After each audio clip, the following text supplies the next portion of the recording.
കേരളത്തിലെ കാഴ്ച മാത്രമല്ല, നമ്മളിതിപ്പോൾ ചർച്ച ചെയ്യുമ്പോൾ കേരളത്തിൽ ഇങ്ങനെ സംഭവിക്കുന്നു എന്നുള്ളത് കൊണ്ട് ഇതിപ്പോൾ ഒരു വിഷയമായതുകൊണ്ടും ഒരു വിവാദമായതുകൊണ്ടും ചർച്ചയ്ക്ക് എടുക്കുന്നു. ഇതേ കാഴ്ചയാണ് നിങ്ങൾ മുംബൈയിൽ പോയാൽ കാണാൻ കഴിയുക, ഇതേ കാഴ്ചയാണ് നിങ്ങൾ ഹോളിവുഡിൽ പോയാൽ കാണാൻ കഴിയുക, അല്ലെങ്കിൽ ലോസ് ആഞ്ചൽസിൽ പോയാൽ കാണാൻ കഴിയുക. ഇതുപോലെ ഓരോ സ്ഥലത്തും ഈ സ്വഭാവത്തിൽ ആളുകൾ ഈ ക്രൗഡ് ചെയ്യുന്ന രീതി ഇപ്പോൾ വളരെ സജീവമാണ്. സോഷ്യൽ മീഡിയ വന്നതിന് ശേഷമുള്ള ഏറ്റവും പ്രധാനപ്പെട്ട കാഴ്ച. അതിന് മുമ്പും പാപ്പരാസികളില്ലേ? അതിനു മുമ്പും പാപ്പരാസികളുണ്ട്. ഈ ഡയാന രാജകുമാരിയുടെ മരണമടക്കം നമ്മൾ മനസ്സിലാക്കുന്നതും റിപ്പോർട്ട് ചെയ്യപ്പെട്ടതും പാപ്പരാസികളുടെ ശല്യം കൊണ്ട് അതിൽ നിന്ന് രക്ഷപ്പെടാൻ വേണ്ടിയിട്ട് കാറ് പായിച്ച് അപകടത്തിൽപ്പെട്ടു എന്നുള്ളതാണ്. അപ്പോൾ പാപ്പരാസി ശല്യം അതെല്ലാ കാലത്തും ഉണ്ട്. അത് വിവിധ മാധ്യമങ്ങളിൽ, എല്ലാ മാധ്യമങ്ങളിലും ഇത് അവരവർക്ക് പറ്റുന്ന രീതിയിൽ, ഇപ്പോൾ പത്രങ്ങളാണെങ്കിലും ടാബ്ലോയിഡുകളിൽ പേജ് 3 ജേർണലിസം ചെയ്യുന്നിടത്തൊക്കെ ആ രീതിയിൽ ഈ കണ്ടന്റ് ഉണ്ടാക്കാൻ വേണ്ടിയിട്ടുള്ള കഠിനമായ ശ്രമങ്ങൾ എല്ലാ കാലത്തും ഉണ്ടായിട്ടുണ്ട്. ഫോട്ടോകൾ ആ കാലത്ത് അതിന് വേണ്ടിയിട്ടുള്ള ശ്രമം ഉണ്ടായിട്ടുണ്ട്. ഈ ടെലിവിഷൻ ചാനലുകളിൽ ഇത്തരത്തിലുള്ള കണ്ടന്റ് ഉണ്ടാക്കാൻ വേണ്ടിയിട്ടുള്ള ശ്രമങ്ങൾ ഉണ്ടായിട്ടുണ്ട്. അത് ലോകം മുഴുവൻ ആ നിലയ്ക്ക് ഉണ്ടായിട്ടുണ്ട്. പക്ഷേ അതിനൊക്കെ ഒരു പരിധി ഉണ്ടായിരുന്നു, അതിന് ചില പരിമിതികളും ഉണ്ടായിരുന്നു. സോഷ്യൽ മീഡിയയിലേക്ക് വന്നപ്പോൾ മൊബൈൽ ഫോൺ മാത്രമാണ് ഇതിനൊരായുധം ആയി ആവശ്യമുള്ളത് എന്നുള്ളൊരവസ്ഥ വന്നപ്പോൾ മൊബൈൽ ഫോൺ കയ്യിലുള്ള എല്ലാവർക്കും കണ്ടൻറ് ക്രിയേറ്റേഴ്സ് ആകാം.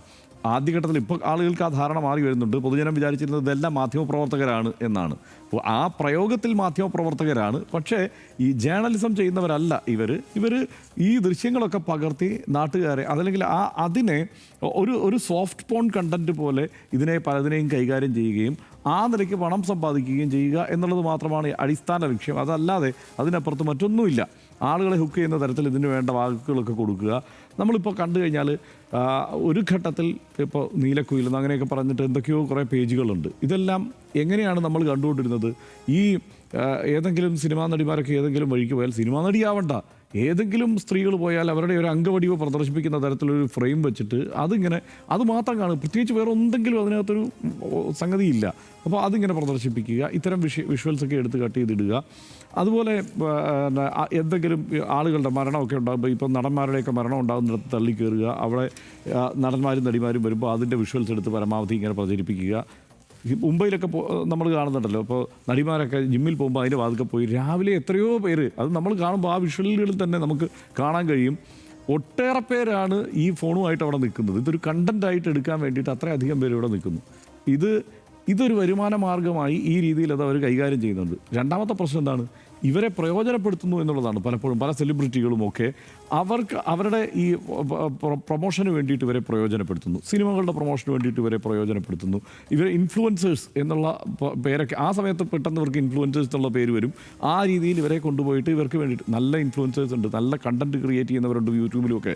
അവരല്ല ഈ പറഞ്ഞ വെറുതെ ഇങ്ങനെ മൊബൈൽ പിടിക്കുക, വിഷ്വൽ ഇടുക, എടുത്തിടുക, ഇത് മാത്രം ചെയ്യുന്ന ഒരു വലിയ വിഭാഗം. അവരെല്ലാം ഈ നിലയിൽ പകർത്തിക്കൊണ്ടിരിക്കും. ഈ സ്വകാര്യത എന്നുള്ളത് വളരെ പ്രധാനപ്പെട്ട ഒരു സംഗതിയാണെന്നുള്ളത് പിന്നെ പൊതുവെ ഇന്ത്യക്കാർക്ക് അതിനെക്കുറിച്ച് വലിയ ധാരണയില്ല. അതിനോടുള്ള മര്യാദ മലയാളികളടക്കം ആരും കാണിക്കുകയുമില്ല. അതിനകത്ത് നമ്മൾ സ്വയം വിമർശനപരമായി ചില കാര്യങ്ങൾ ഉൾക്കൊള്ളണം എന്നാണ് എനിക്ക് തോന്നുന്നത്. അത് വേറൊന്നുമല്ല. ഇപ്പോൾ ഒരു സ്ഥലത്ത് ചെന്ന് കഴിഞ്ഞാൽ പെരുമാറുന്നതിൽ ചില വിമർശനങ്ങളൊക്കെ ഉണ്ട്. അപ്പം ടെലിവിഷൻ ചാനലുകളൊക്കെ ആ കാര്യത്തിൽ നല്ല നിയന്ത്രണം വരുത്തിയിട്ടുണ്ട്. ഞാൻ അതുമല്ല പറയുന്നത്. നമ്മളൊക്കെ അടക്കം തന്നെ തീരുമാനിക്കേണ്ട ചില വിഷയങ്ങൾ. ഈ മരണ ലൈവ് എന്നുള്ള പേര് തന്നെയാണ് അതിന് പ്രയോഗിക്കപ്പെടുന്നത് ഇപ്പോൾ എന്നുള്ളതാണ് അവസ്ഥ. ഒരാൾ മരിച്ചാൽ അത് ആദ്യന്തം ആ മൃതദേഹം വെച്ച് കാണിച്ചുകൊണ്ടിരിക്കുന്ന നിരന്തരം ലൈവ് ചെയ്യുക എന്നുള്ള ഒരു ഏർപ്പാട് യഥാർത്ഥത്തിൽ ഈ കൾച്ചറിൻ്റെ തന്നെ വേറൊരു സംഗതിയാണ്. അത് നമ്മൾ ആ നിലയ്ക്ക് ഉൾക്കൊള്ളുകയും വേണം. അപ്പോൾ അതും അങ്ങനെ ചെയ്യേണ്ടത്. നമ്മളിപ്പോൾ പരമാവധി മറ്റു വാർത്തകളെല്ലാം കൊടുത്ത് ആ ദിവസത്തെ പ്രധാനപ്പെട്ട വാർത്തകളൊക്കെ കൊടുക്കാൻ ശ്രമിച്ചെങ്കിലും നമ്മളും ചിലപ്പോൾ സമ്മർദ്ദത്തിൽ അടിപ്പെടുന്നുണ്ട് എന്നുള്ളത് വാസ്തവമാണ്. പക്ഷേ ആ രീതിയിലല്ല ഇതിനെ കൈകാര്യം ചെയ്യേണ്ടത്. അവരുടെ സ്വകാര്യതയെ ഇപ്പോൾ പല മിഷിഗണിലാണെങ്കിൽ ഞാൻ നോക്കി, ഇപ്പോൾ സെർച്ച് ചെയ്തപ്പോൾ എവിടെയെങ്കിലും ഈ കാര്യത്തിലൊരു നിയന്ത്രണം ഉണ്ടോ നോക്കുമ്പോൾ അവിടെ മൃതദേഹത്തിൻ്റെ ഫോട്ടോയും വിഷ്വലും ഇങ്ങനെ കാണിക്കാൻ പാടില്ല എന്നുള്ളതാണ്. അതിനകത്തൊരു മര്യാദകേട് ഉണ്ട് എന്നുള്ളതാണ്. കുട്ടികളുടെ ദൃശ്യങ്ങൾ പകർത്തി ഇതുപോലെ പ്രദർശിപ്പിക്കാൻ പാടില്ല. ഇന്ത്യയിൽ തന്നെ കർശനമായി നടപ്പാക്കിയാൽ, ഇപ്പോൾ മുഖ്യമന്ത്രി വി ഡി സതീശൻ പറഞ്ഞു ഇക്കാര്യത്തിൽ കർശനമായ നടപടി സ്വീകരിക്കുമെന്ന്. ഇങ്ങനെ നടപ്പാക്കിയാൽ പല കാര്യങ്ങളും നിയന്ത്രിക്കാൻ പറ്റുന്ന നിയമവശങ്ങളുണ്ട് ഇവിടെ. ഇപ്പോൾ തന്നെ സ്വകാര്യതയെ ലംഘിക്കുന്ന തരത്തിലുള്ള ഇത്തരം കാര്യങ്ങളുണ്ടായാൽ, അല്ലെങ്കിൽ ഇപ്പോൾ സ്റ്റോക്ക് ചെയ്യുന്ന രീതിയിലുള്ള ഇടപെടലായിട്ട് തന്നെ ഇതിനെ വ്യാഖ്യാനിക്കപ്പെട്ടാൽ, അത് വേണമെങ്കിൽ വ്യാഖ്യാനിക്കാം ഇവരുടെ പല ഇടപെടലിനെയും.